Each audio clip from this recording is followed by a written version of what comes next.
want to check my charts here. Make sure they are what I think they are. Yeah. Are they scary enough? All right. Good morning.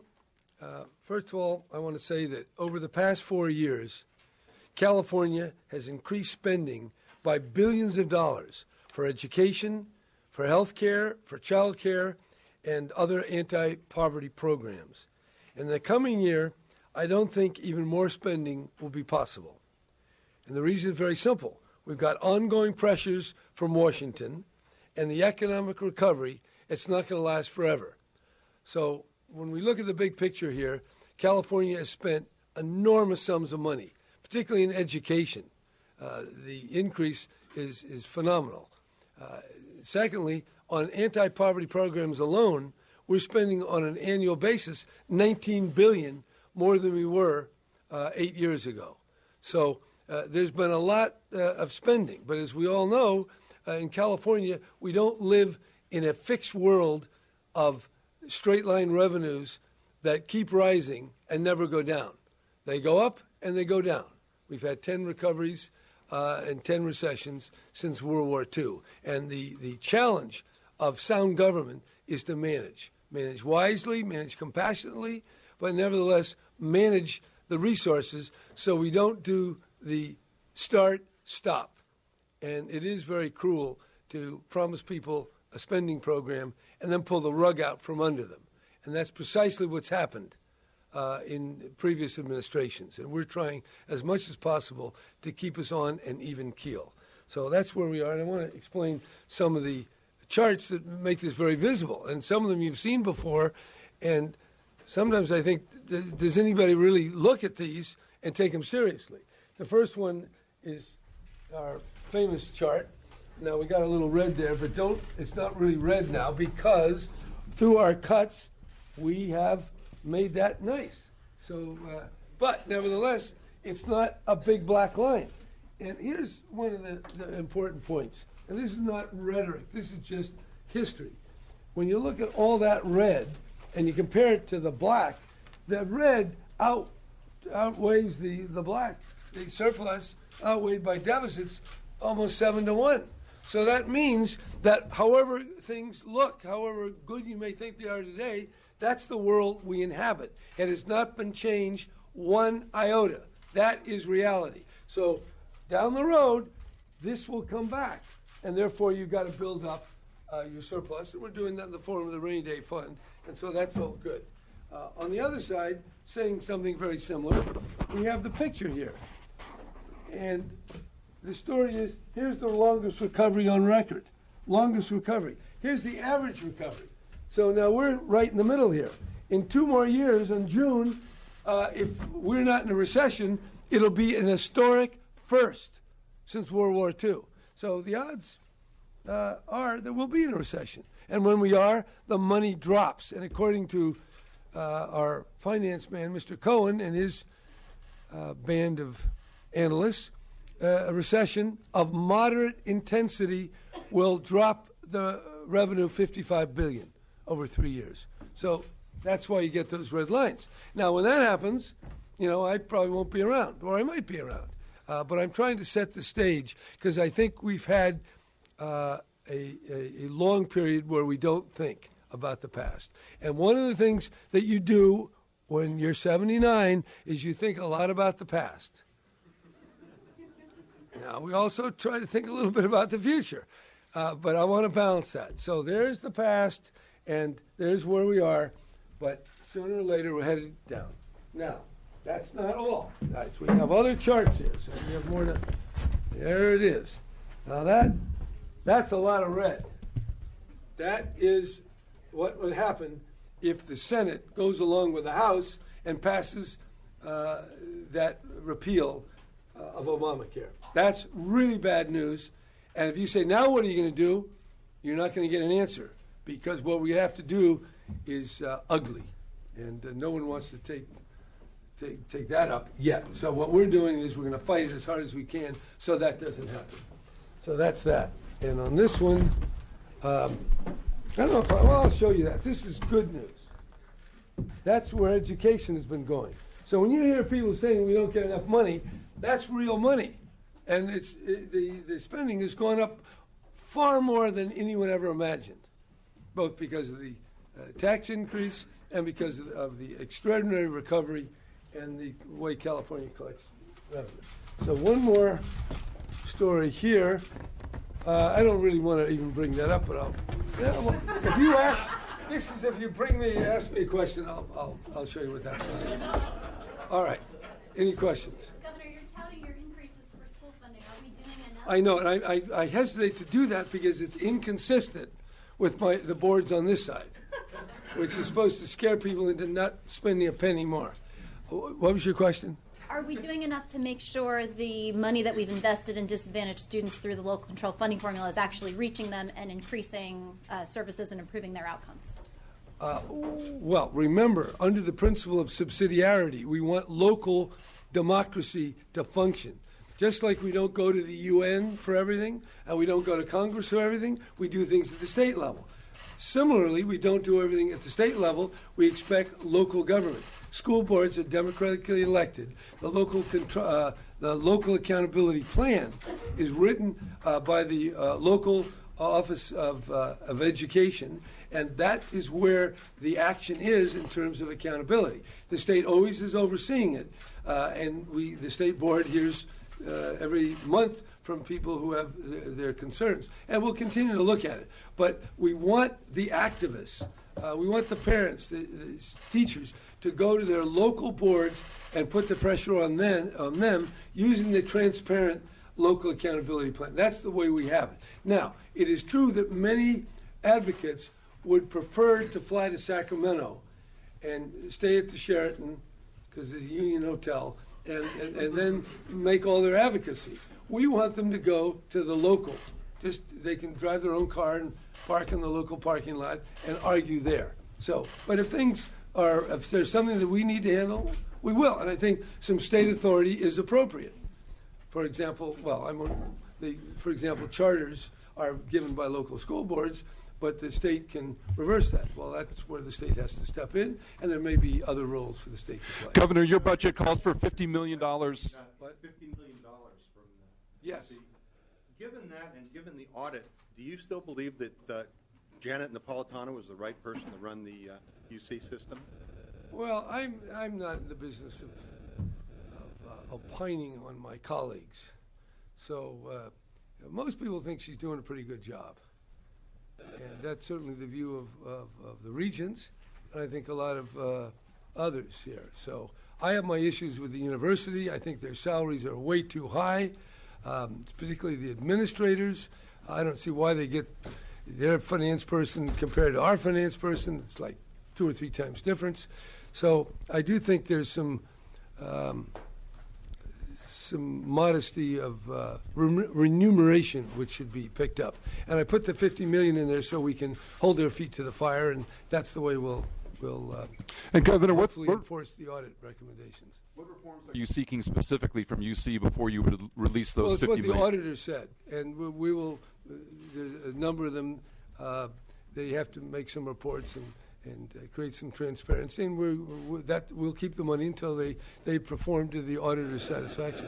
Governor, your budget has a $2.5 billion boost from January in tax revenues. 2 parts of this. Could you talk, about were you just a little too cautious in January about your revenue numbers? And how much of that are you willing to spend? I see some in here, but could you talk about that? Because upstairs they'll want to spend most of it. You say it's a boost. It's a smaller loss from what we thought of the year before. Could be a boost. Well, what we were thinking the year before, things would be a lot better. And then in January we thought they were a little worse, and now in May we think they're a little better. Right. But that still requires some cuts. And you can't, this is $175 billion is the total budget there, and you only come within a certain accuracy. The economy is not, they don't know. Even Greenspan was called an oracle, and he didn't know that we're about ready to have the biggest crash since the Depression. So I think the Defense Department does a pretty good job.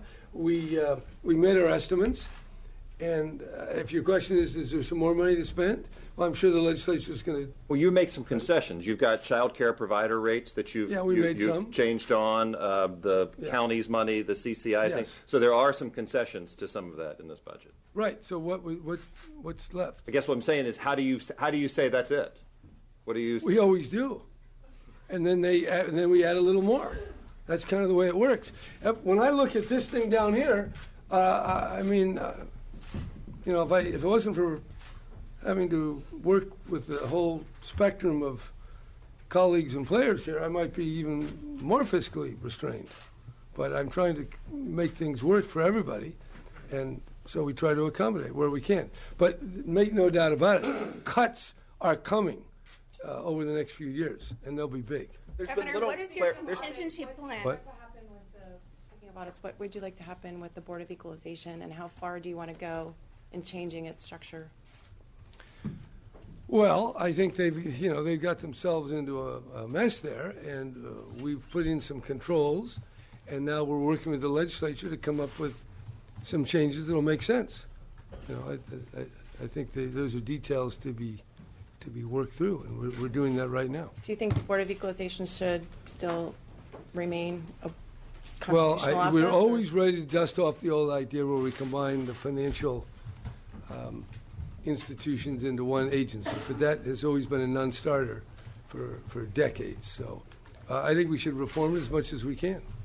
There's been little clarity since your January budget on the federal front in terms of potential hits to the state. Are you still as concerned as you were in January on having to make potential cuts given what's going on over there? I do think at this point, and things change, that it's going to be hard for them to repeal the Affordable Care Act in the way the House did. But there's still risks, and we would be imprudent just to start spending as though we have no risk. There are real risks, as those red lines indicate. So the risk is there. What is it? Is it 70% or is it 35%? I don't know, but it's not trivial. So it sounds like you doubt they're going to be able to move ahead with the House plan. Look, the world of Washington is changing by the hour, so it's very hard to predict what they will do. And there's a whole dynamic with McCain and Lindsey Graham and others. So I think it's hard to predict, but we got to be wary and prudent, and that's what I'm trying to do in this budget. You took a couple of those members of Congress, Republicans, to task. Mr. Denham, I think Mr. Valadao, about the health care bill recently. You think that those Republicans from California made a mistake in voting for the American Health Care Act? Yes, because I think the idea that you're going to take 100,000 of your constituents and tell them we're taking away health care that they now have, it's not right as a human matter. That's all you have to say. It's not the right thing to do. They weren't sent to Congress just to take orders from that crowd or for Donald Trump. I really don't understand why those people, particularly in swing districts, are following the dictates of Donald Trump. I think they should think about their constituents, their families, the kids, the elderly, and yeah, I think they made a mistake, and they're going to have to do penance for it. Governor, you're using a lot of the you have better revenue than expected, and wait, we have worse revenue than we expected a year ago, but we have better revenue than we thought of in January, and who knows what it'll be in 6 months. One of the complaints from lawmakers in the last proposal, in the January proposal, was that that the cuts to meet that revenue expectation were coming out of kind of their priorities. You've restored some of them, such as childcare, but other ones like the middle class scholarship program, things for primary care doctors, you're not restoring, but you are adding payments on pension debt. Why add the extra money for pension debt when there are these other priorities that you've agreed to with the legislature that you're not restoring? Well, certainly pension debt is paid out of the rainy day fund in part, and the other part we're taking from the pooled money investment fund, and instead of earning 1%, we're going to earn 6 or 7% through the investments that PERS makes. So over time, that will save the state billions of dollars. That's good. It doesn't take from child care. It doesn't take from any other programs. Governor, your budget. But you can ask that of Cohen. You can, Michael, can you give him a more refined answer later? I mean, the answer is basically there's the funds we're using for the pension proposal is restricted by the Constitution under Proposition 2 only for long-term debts and liabilities. It can't be used for any general purpose things like child care or financial aid. Governor, your budget also calls for more money for the Attorney General. I believe it's about $6 million to essentially fight the Trump administration. Tell us about how you arrived at that figure and why you think that's important. Well, you know, I just asked Cohen that this morning. And he said, well, the Attorney General is bringing a lot of lawsuits. So I said, well, you know, that's a good, look, there are unique litigation expenses right now, and the Attorney General feels that he wants to pursue those, and I think he should be given some latitude. And one of the things you do with constitutional officers is, particularly when he's the chief lawyer, and there are some real legal issues by Mr. Trump and his deputies there in Washington, we do have to defend our rights. And so I think as an initial investment, I think it's reasonable, but certainly I would be watching it carefully over the next year. Governor? Orville Dam is viewed as a central piece of your father's infrastructure legacy. Does that give you any special responsibility? I know you said you want to fix it and fix it soon. What responsibility? To get it fixed, to get the dam. You mean if my father hadn't done it, then I would say, what the hell, let it go. No, yeah, I'd say, yeah, somewhat. Well, not. Why? But why? Look, when a dam breaks and it threatens a couple 100,000 people, everybody wants to fix it. So now if you say, and by the way, your father was involved 40 or 50 years ago, I mean, that's an interesting connection, but that doesn't add to it, other than the fact we'd like to make the thing work. So I don't know. I think that's a reach. You want to elaborate that? Well, I don't know if you feel any personal connection to getting it done in your tenure, because it could go. Well, I do all these feel. projects could go let me beyond tell you, 2 years. Before I went into the seminary in the summer of 1956, I got in a plane, or my father had a plane. He had Adlai Stevenson, who was a candidate for president again, and they were touring. And I got to fly over that whole flooded area from Yuba City, the great Yuba City flood, and that was a very impressive sight. So the fact that we have flood control and the dam up there is very important. So, yes, I do have that personal interest, and I want to see it get fixed. Governor, how confident are you of having a cap-and-trade deal by June? I think that's kind of the informal deadline. I think we have a very good chance, and I'll tell you why we have a very good chance. The money that comes from cap and trade, 50% of it benefits disadvantaged communities. And there are millions of dollars going to low-carbon public transit, inner-city rail. It goes for low-income weatherization. These are programs that help mitigate the impacts of pollution and disadvantage in communities of color. And I think the legislature, as they look at that, will say, why throw that away? It doesn't make any sense. And secondly, it's very important, if we're going to have a credible climate action plan, that we have a viable cap and trade. In order to have a viable cap and trade, you need an auction that is healthy and functioning. And if we don't get that bill soon, that becomes into question. So I understand that there are people in the legislature, but for example, in the Senate, where you have some people at the staff level who certainly have their doubts about cap and trade, we also have a very strong concern about climate change. So I would say on the climate change front, it's crucial that we get that cap and trade now.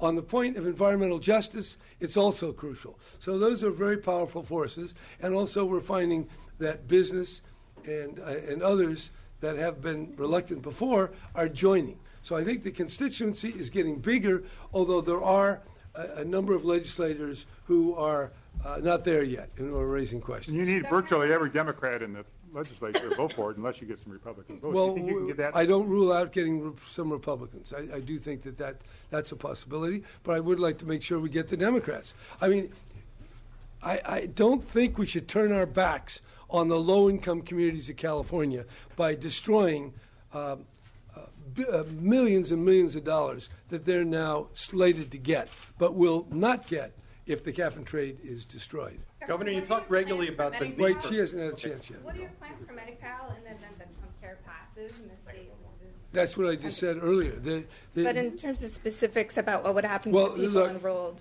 would we go back to people where we be were bumped before. up? We cut massively in child care and higher ed and all sorts of other programs, or some combination thereof. So the enrollment would be maintained? Or What? would you think about the enrollment in Medi-Cal would No, be I said maintained? to maintain that enrollment costs that kind of money. That kind of money would defund the university if you did it all from one source. So the only answer is to fight. We got to stop it. Would If you we don't consider- stop it, you can come and ask me what we do. What about benefits within What? Medi-Cal? What about the benefits in Medi-Cal? Would that be on the chopping block? Well, the whole program, millions of people who have health insurance are getting there because the federal government's spending the money. Federal government says, we don't give you the money anymore, then we have a gigantic problem. That's why I say we got to fight it. If we are not successful, then we'll have to talk about it. Governor, does this version of the budget continue to include tobacco tax money to pay for year-over-year Medi-Cal increases, something the legislative analysts called sort of legally questionable use of tobacco taxes? And if so, what do you make of the analyst's characterization there? Well, that's anything subject to opinions. But I would say this, there is only a certain amount of money, and if you don't do what our budget does, then you have to find other cuts in the Medi-Cal program. So the legislature certainly could go along and say, we want to increase the money that doctors make and other providers, but to do that, they're going to have to cut hundreds of millions of dollars from other very popular programs. And the reason why I did it was because I thought that was the least harmful, least painful way to go. But we'll have a good discussion about this. But I certainly think the doctors are entitled, to a lot of support. But we're looking at other Medi-Cal programs, and one way or the other, we have only so much money.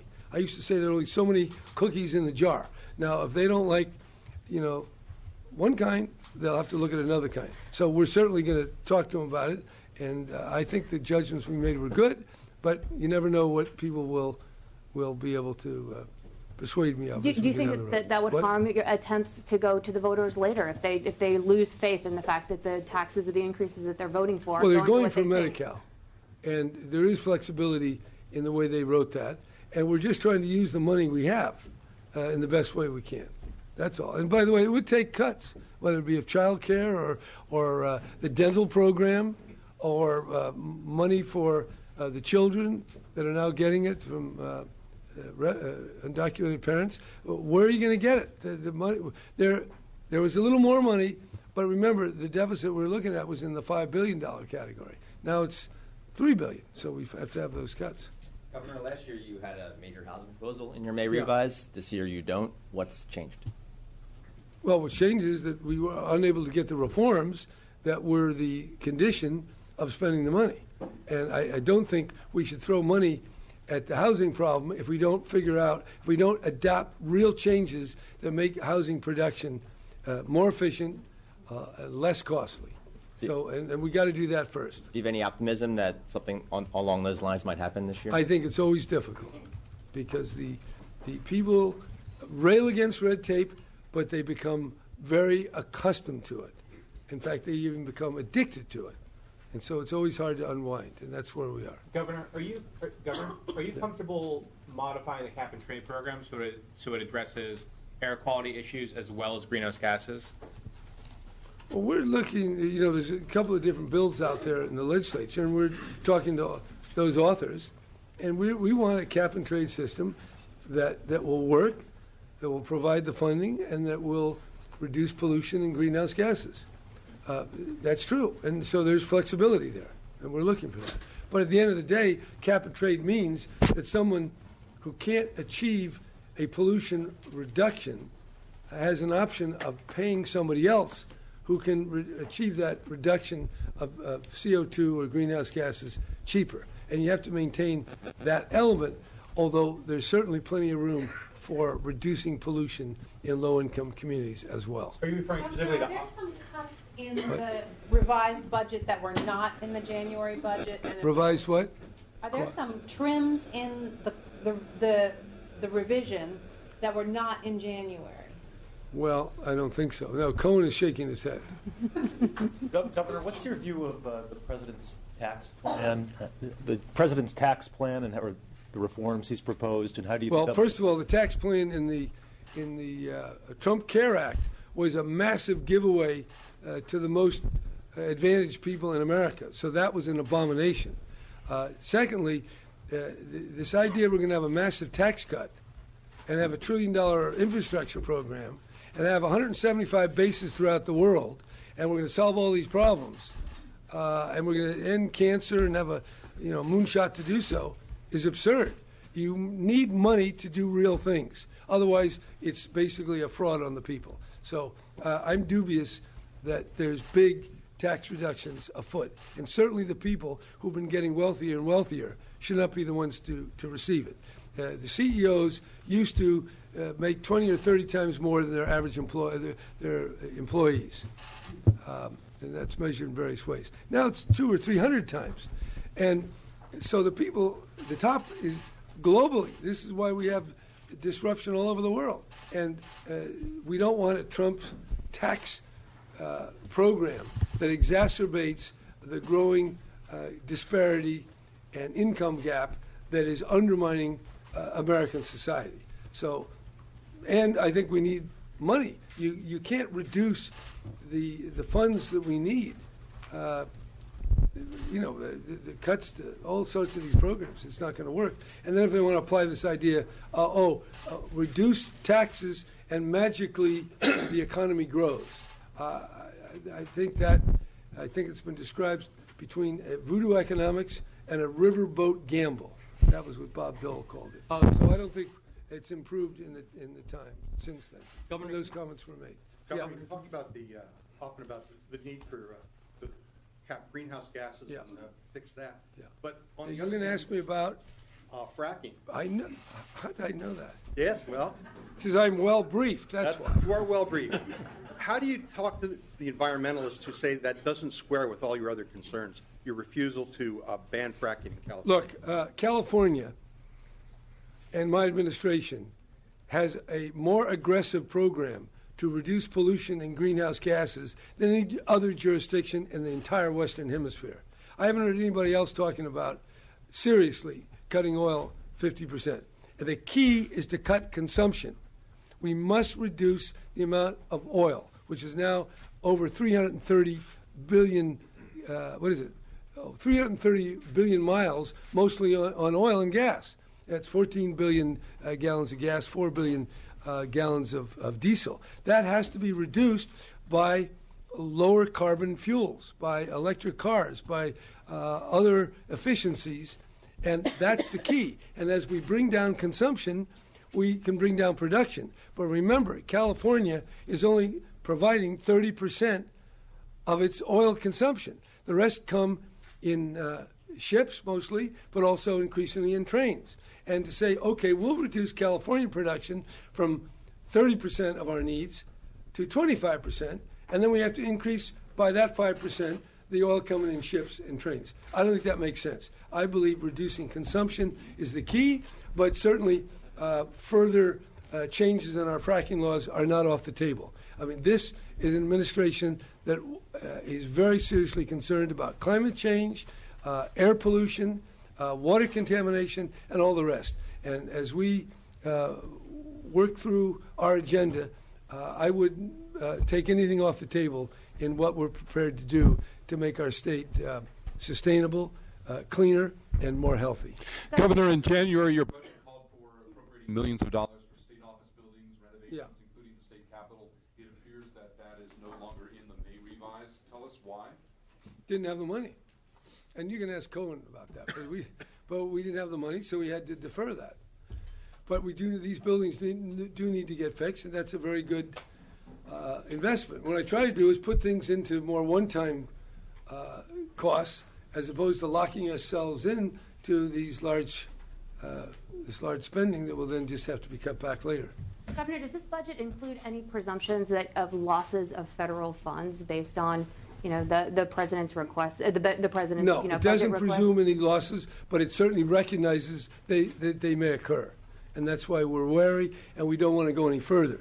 The problem here is not just what I've done, but then some of the legislature will say, spend even more. So we're saying the potential of federal reduction in aid to California is real enough, we shouldn't spend any more.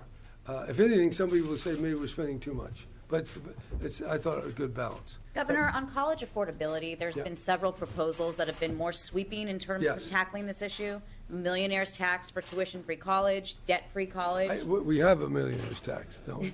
This would be specifically for college costs, however. Given the fiscal outlook, do you see any likelihood that these types of more sweeping aid programs could happen in this year's budget?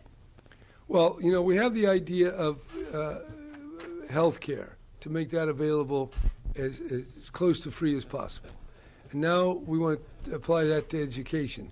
We are doing quite a lot. The Cal Grants program, well over $1 billion. The fact that we don't charge tuition to 40% of the UC, I think in Cal State as well. 70% don't pay tuition at the community college. We're doing quite a lot. Now, if people say, let's do even more, that's got to come from somewhere.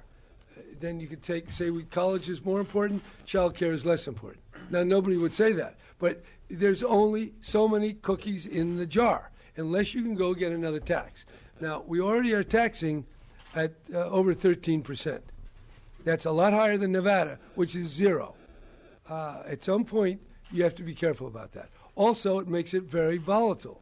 That's why we have these cutbacks. And so I think that's a program that has some attractive appeal to it, but it would require a lot more tax revenue or cutting other things. So I think it's a pretty heavy lift, and I haven't seen the enthusiasm in the legislature to do what it takes to realize that particular objective. Governor, can you talk about the conversations you had with counties between January and now that led to this new funding for in-home service providers? I can tell you they were numerous, and they were cordial, and they were convincing. So that's why we put money back into the budget. Okay? Is that Governor, just very quickly, you mentioned enhanced oversight of Caltrans as part of the transportation package. Can you define that a little bit? No. Well, we have the Inspector General, and that's a real position, and it's going to be active. So I'd say that's number one. So we'll look at ways. It's, these are big projects, and part of the game that you all play, with a big project, you can always find something that goes wrong. So now we want to prevent that from happening, so that's what you call oversight and good management and all the rest. So we're doing a lot. But you could ask Brian Kelly if there may be more we can do, and I'd certainly welcome that. The last chart. The last chart, I'm glad you asked. See, I got it balanced between red and green. So it's part of it's stop and part of it's go. This just shows that with the gas tax, we're keeping the purchasing power for our roads about what it was under Duke, Major, and Wilson. So it's staying on course. And if you want to have roads that work, you got to stay on course, and therefore you got to take the money. And to say we could take it out of child care or the university is disingenuous, to say the least, and deceptive, probably more accurately. All right? Do we want to get the editorial board a role here in a press conference? I wanted to ask you about high-speed rail. What about it? It's speeding ahead. Have you been down there in Fresno and seen all the signs of construction? Okay, so you don't anticipate any changes given the Trump administration's? They haven't said anything about high-speed rail. Not yet. So we're working ahead, and we're exploring a lot of options. And so look, these projects take a long time. And I just saw a survey from the Central Valley, and I can't tell you any more about it other than Dan Richards said it showed that 58% of the people in the Central Valley support the project now, highest it's ever been. So I think as people see real jobs and the reality becomes more tangible, you'll find support growing. All right. Thanks, Chris.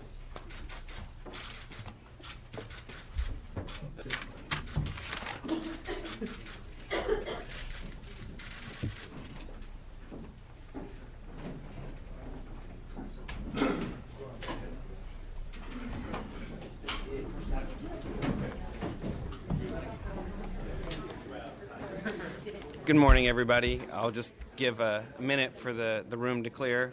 While they're doing that, I would just like to thank the Department of Finance staff. We're lucky on the calendar this year that the May revision was before Mother's Day, so I hope everybody gets a chance to celebrate with their moms this weekend.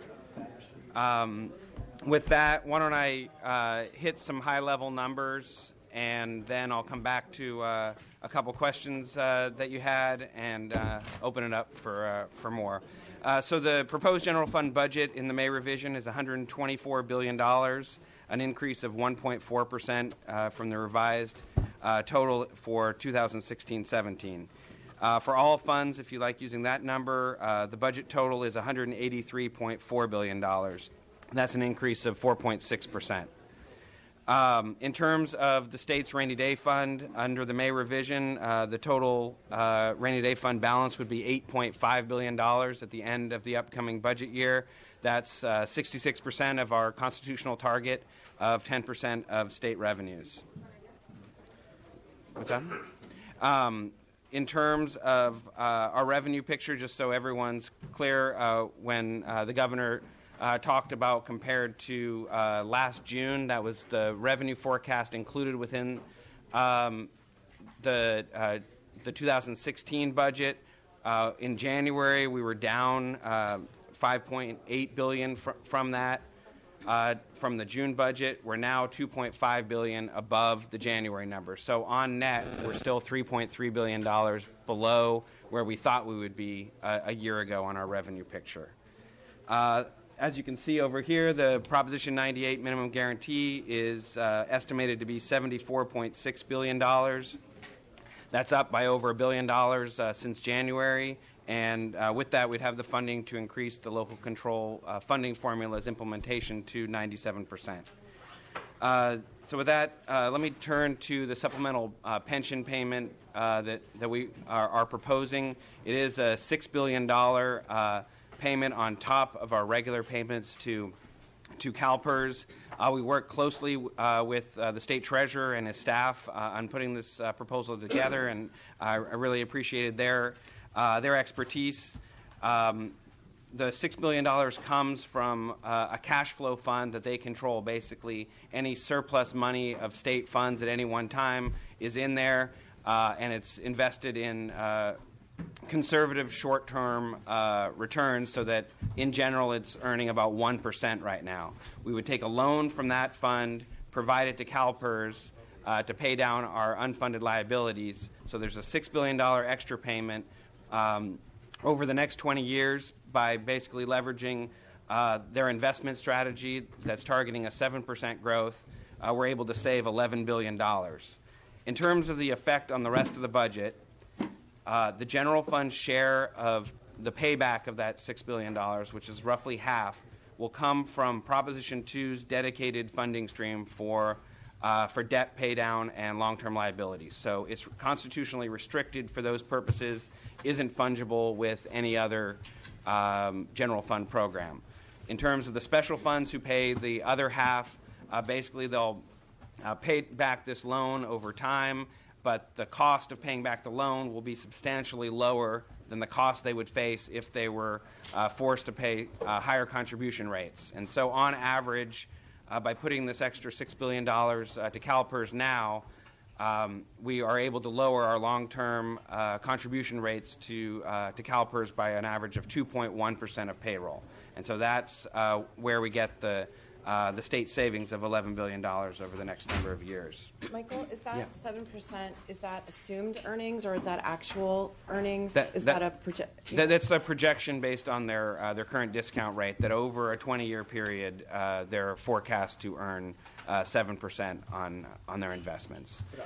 Are you concerned about that, given that you're predicting a recession? If you throw money in and the market does bad, then the money you're throwing in also goes down, right? We would provide the money quarterly to CalPERS so that there's going to be time to react to any changes in the market. And the key with retirement investing is they're looking for the long term. All of their investment strategies over a 20 to 30-year period. So, yes, it's possible that the stock market takes a nosedive in year 2 or 3, but in that case, we'd have another 17 years to make the money back. Compared to the cash flow earnings that we're making now, we have a lot of margin for error. Even if they only gained 5% over the next 20 years, we'd still be about 4% ahead. Yeah. So, hey, Michael, so I think Yeah. where I got screwed up on this is you have this chart on page 7 of your summary, right, which is it's the Prop 2 payments, but there's an extra $427 million from Prop 2. Is that because revenue projections are better than they were in January? So the total of 619 in that column is the reflection that revenue forecast is better, and in particular, the revenue forecast is tied to higher capital gains from the stock market being much higher. And so that drives higher Proposition 2 obligations. The 427 specifically is the first year of the general fund's payback of its share of the $6 billion extra payment. So as there's more money available in this constitutionally restricted debt stream, we'll pay off the loan for the general fund share of costs. Thanks. With regard Come back also to you. to the budget outlook, does the anticipated revenue from the gas tax figure in as well, or not yet? No, into our overall budget in the May revision, yes, there's the first $2.8 billion appropriated. The gas tax revenues are completely separate from the pension payment, and there's a constitutional amendment that will. I know that. Okay. But in terms of, I apologize for changing the subject. Sure. quickly, But in terms of how we wound up $2.5 billion ahead from January, any of that related? No.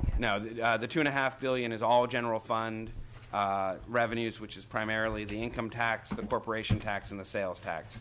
Gas tax and all transportation funds are in the $183 billion total, but they have nothing to do with the rest of the general fund budget. Are they related to what allowed us to restore some of the programs No, the governor had suggested? not at all. Okay.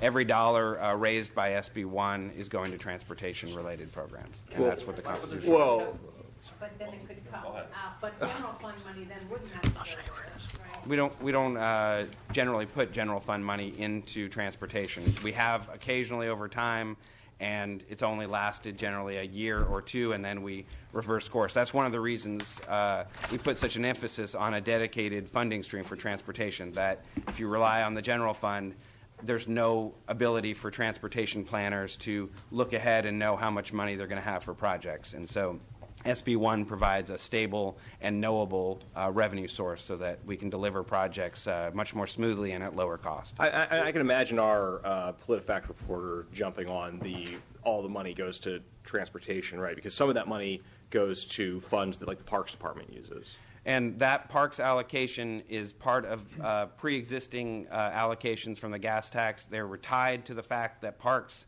have a number of roads going through their parks, and that is part of their maintenance program that they're putting together to make sure parks in totality are well kept. But we're basically using the exact same transportation allocation formula that's been in place for years as far as parks go. Can I get to a different topic quickly? Yes. Oroville Dam, is there a number in this budget for Oroville Dam repairs? There's not, and that's because the State Water Project is off budget, and so it wouldn't roll into. So there's nothing. Okay, so that $275 million number that they're rolling around has to be paid for somewhere else.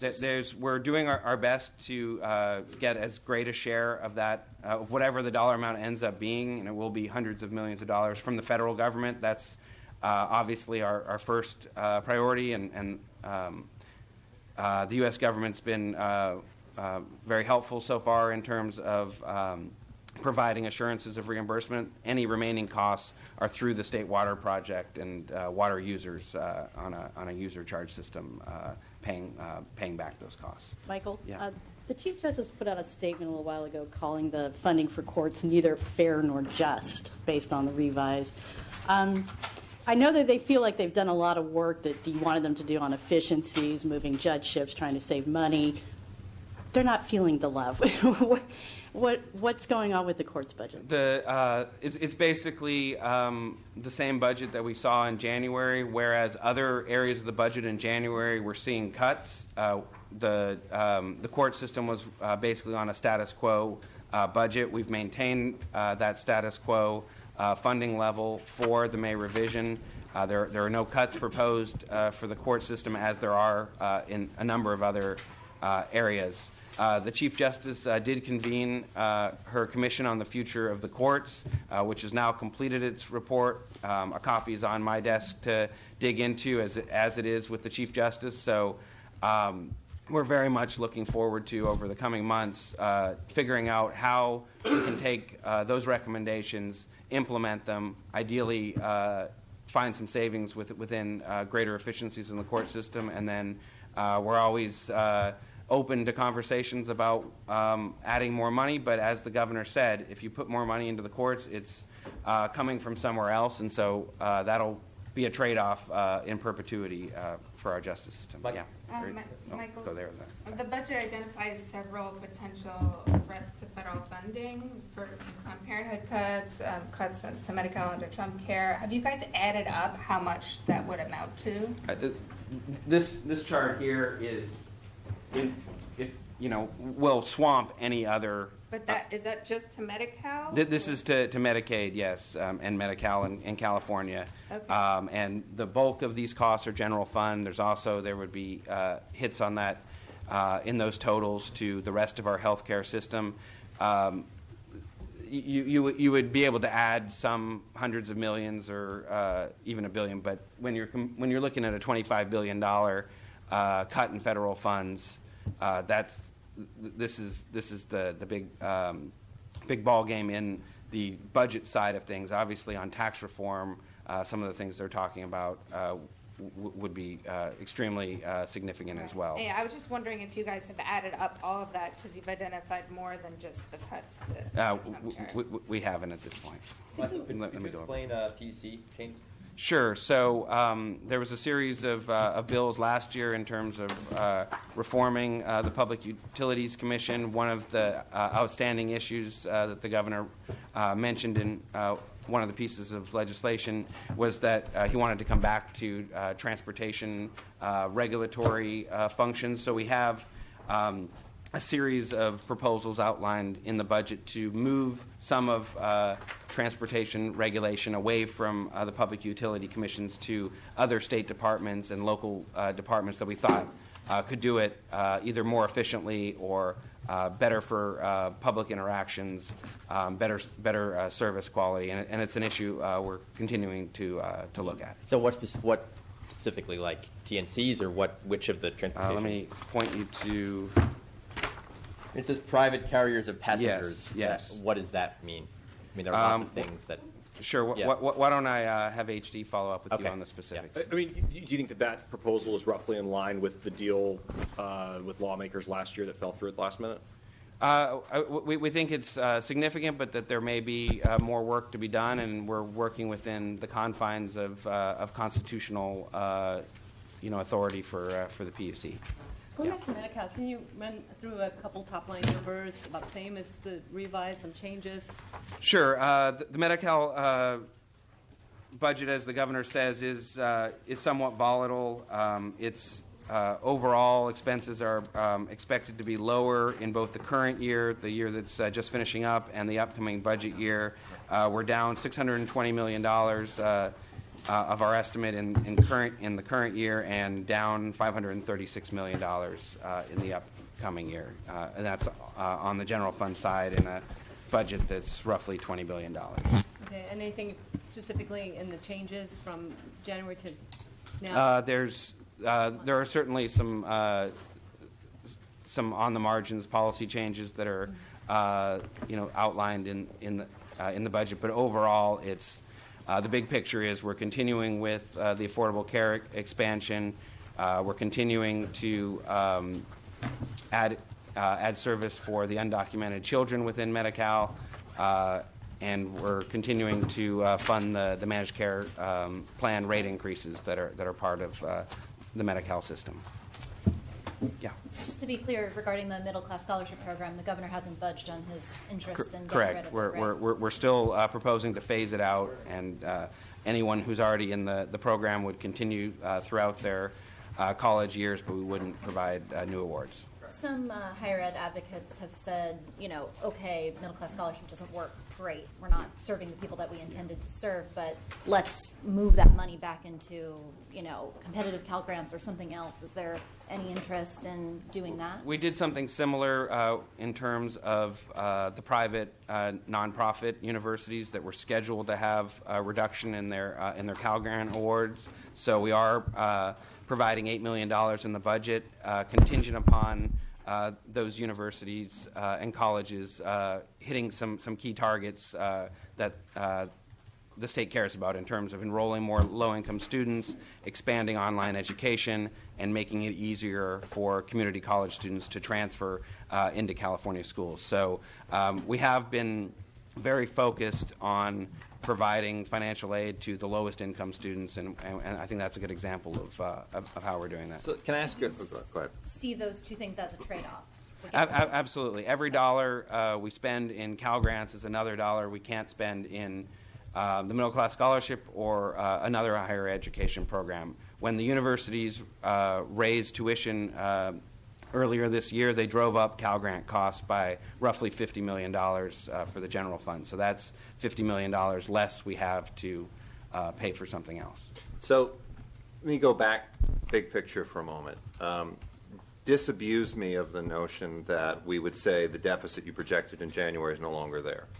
Sure. So I think the easiest way is we have an operating reserve proposed of $1.6 billion, which is the same number we had in January, and we still have $2 billion of the January cuts proposed, so that if you didn't do that $2 billion, you would be in deficit and have an unconstitutionally valid budget. But you're no longer saying a projected $1.6 billion deficit in 17-18. I think you would, to get to the same number, it would be what, $400 or $500 million deficit now would be the projection. So subtract the $2 billion from the $1.6 billion operating reserve. And does it round to $400 million or $500? $400.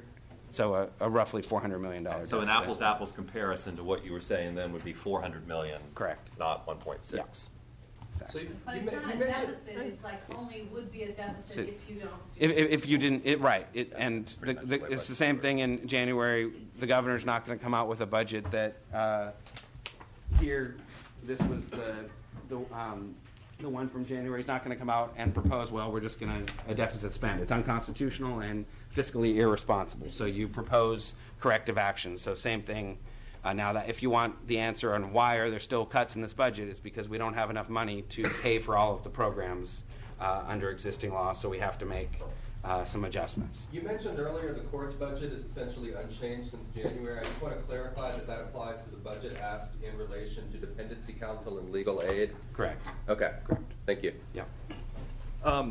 So the additional money from the slightly rosier revenue projection largely just reverses the proposed cuts from January. Is that? I think it's two things. One, it'll let us reverse some of the cuts. So child care is a great example where we had a plan that we agreed to last June. In January, we were slowing it down. We have more money, so we are now proposing to move full steam ahead on the agreement from last June. The other thing we do with the money is the reference to in-home supportive services costs, the counties. We use some of that money to mitigate an increased cost that counties were going to face in the January budget under existing laws. So that $400 million from the general fund is being proposed to supplement county realignment funds this year to help counties transition to the return of IHSS costs to them through realignment. And that still leaves them with what, 200 million that they're going to? We're estimating at 141 million in this upcoming year. So instead of 592 million, we're proposing a series of actions to get that number down to less than 150 million. And does that grow in future years? The 141 actually in our projection shrinks in the second year, and then it would grow a little bit in years 3 and 4. One of the things when we spent time with the counties this spring, they talked about is wanting certainty of costs and time to adjust to whatever shifting cost comes their way. So the proposal we put on the table, I think, really hits the mark on both of those, that we have a 5-year phase-in for them to adjust to the new costs, and we've made a number of other changes in the way the program is funded to provide greater certainty of costs so that they can plan better. So by the 5th year, what would the cost be? I can tell you the 4th year, because that's as far as our projections go. So that's 250 million. Yeah. Given the 400 million that's still, existing, what pot of money might the legislature be fighting over for greater spending over the next couple of weeks? Like, what even would they be? Yeah, I mean, it's largely, we're to the point, we made choices, as the governor said, on what cuts to restore. So it's really, if they have different preferences, then we'll have conversations about, well, what's the top priority and what's not the top priority. In terms of answering Johnson, we spent the extra $2.5 billion in the way that reflects the governor and the administration's priorities. If the legislature has different priorities, that's kind of the next month of going back and forth. So it's not as if there's another non-constitutionally required payment to the rainy day fund where we could dial it back. That's what we've done. We're kind of, there's no big optional payments proposed in this budget on the general fund side. To go back to the earlier question about the state buildings, we put $1 billion in the current year. That money is still there, but we were scheduled to put another $300 million in. We're not putting that money in under the May revision. So we're pretty much down to figuring out if there's different priorities and what money can you move around, as opposed to there's not some big pot of money to tap into. Michael, do you have any money in the budget for any kind of Board of Equalization reorganization or? No, not at this point. So we're having conversations with the legislature on kind of what a reform package will look like, and obviously, in some cases that might mean savings, in other cases that might mean adding money. But we haven't gotten to that point. Until we know what it looks like, we won't know if it saves money or costs a little bit more money. No, go ahead. Anything different with the appropriations limit from January? No, same methodology. Okay. The drought response. Can you just go into a little bit of detail about? I mean, it's less than half of what was proposed in January. Thankfully, right? Drought's over. This is a good thing. We never intended the drought money to be permanent, because that would imply we were in perpetual drought. So I think this is a happy story in the budget that we're able to reduce spending. As you see, the bulk of the $63 million that we still have in our drought package is for CAL FIRE. There's still lots of dead trees out there that are going to make a likely rough fire season. And then there are other additional pots of money, basically to close out and finish up the activities we began under the drought. But it's more now a transition to flexibility in dealing with climate change, that one year we're going to have drought, the next year we have flood, and we're going to have to adapt to both extremes. The CCI thing really quickly. Yeah.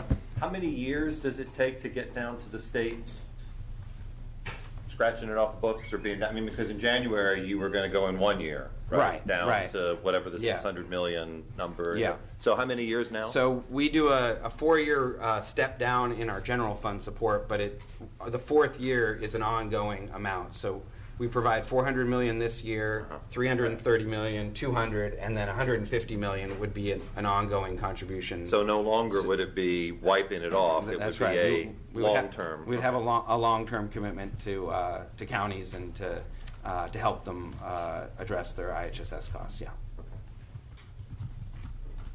So how does the county, so for this, for 17-18, the January plan had counties paying close to $600 million. Yeah. How is it only $250 million? By the end. So a few things. One is we provide $150 million in those last years of general fund. We also, there's other revenue growth within 1991 realignment that clearly paying for these costs is the top priority. So we're using those other growth funds, and those are your two main sort of ways to, over time to get that number down. And I think this was addressed earlier, but I was distracted. The tobacco tax money is used the same way as January. Continuing to pay for our increasing costs in Medi-Cal, yeah. And so this might have been talked about earlier, but so the January plan was about $3.2 billion in solutions with 0.6 shortfall in the Right. reserve of 1.6. Is that all gone? Or? No, so we were at $3.2 billion in solutions. We're now at $2 billion in solutions. And so the difference there are the things that, like the child care restoration that we've kind of added back in, increased school funding that we're adding back in. What are the components of that again? Yeah, so it's a portion of it is still Proposition 98 based on our proposed suspension of the statutory supplement that's in state law. A portion of it are things like the $300 million for state buildings, and then a portion of it is the middle class scholarship program, not funding all of the other various proposals that departments have put forward that are we thought were justified on. If we had money, we would have put those dollars in. So it's a mix of all of those things. So can you square the Prop 98 changes, the Prop 98 cuts with the LCFF? With the increase? Yeah. It's basically a smaller adjustment. So in January, we were going to adjust Proposition 98 by $1.6 billion of savings. Now that number is less than half of that, about $700 million, from adjusting the sort of the statutory add-on to the minimum guarantee. And so by doing that, you have more money that flows to schools, and we propose to put the bulk of it into local control funding formula and one-time discretionary grants to schools. Anyone else? Great. Thanks a lot. Thanks.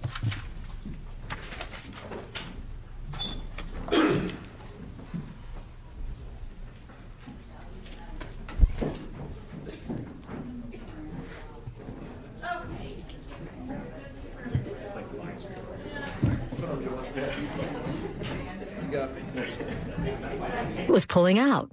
That would have left people in Knoxville with no option to buy individual insurance as mandated by the Affordable Care Act, Obamacare. So what does the Blue Cross reentry mean in the bigger picture? Max Blau is Southern correspondent